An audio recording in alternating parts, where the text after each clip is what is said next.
take a look at this bracket that we have. There's a lot of extra material that seems to be there, but it's hard to know where to take the geometry away. Topology optimization is a great way to use physics to figure out what the end result of the model should look like in order to keep as much structural integrity in the model, but by reducing as much weight as possible. Here you can see a result we have from topology optimization with an ANSYS. As we take a look at this, you can see it's removed a lot of the extra geometry.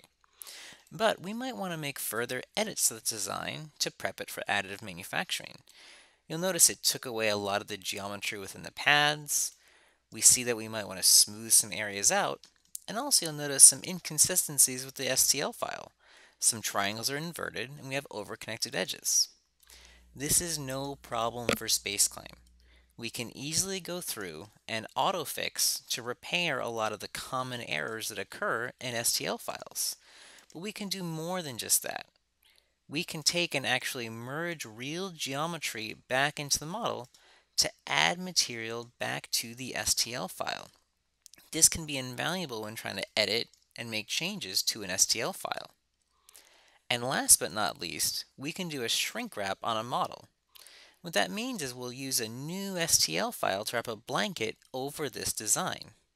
Now you'll notice in this part is we've probably removed too much detail by the model with our current gap size. However, what we can do to make this a little bit finer is go through and actually use the original geometry that was prepared and presented to us and choose a secondary size for key locations. By using 1 millimeter at these key hole locations, we can use that for our true tight mesh in these areas, and everywhere else will gradually expand to 5 millimeters. Here you can see we have a nice tight faceting here and gradually grow into a coarser 5 millimeter mesh around here. But that's not all. If we want to do further changes to the model, we can do additional smoothing. And smoothing is really simple. We can either reduce the triangle count and do a local smooth on the model.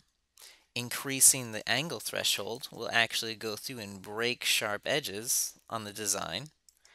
Or we can do an approximate smooth, where we actually add triangles into the design to further smooth the model.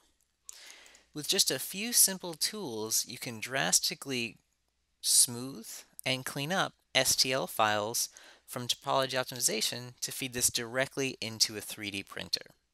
Thank you for watching.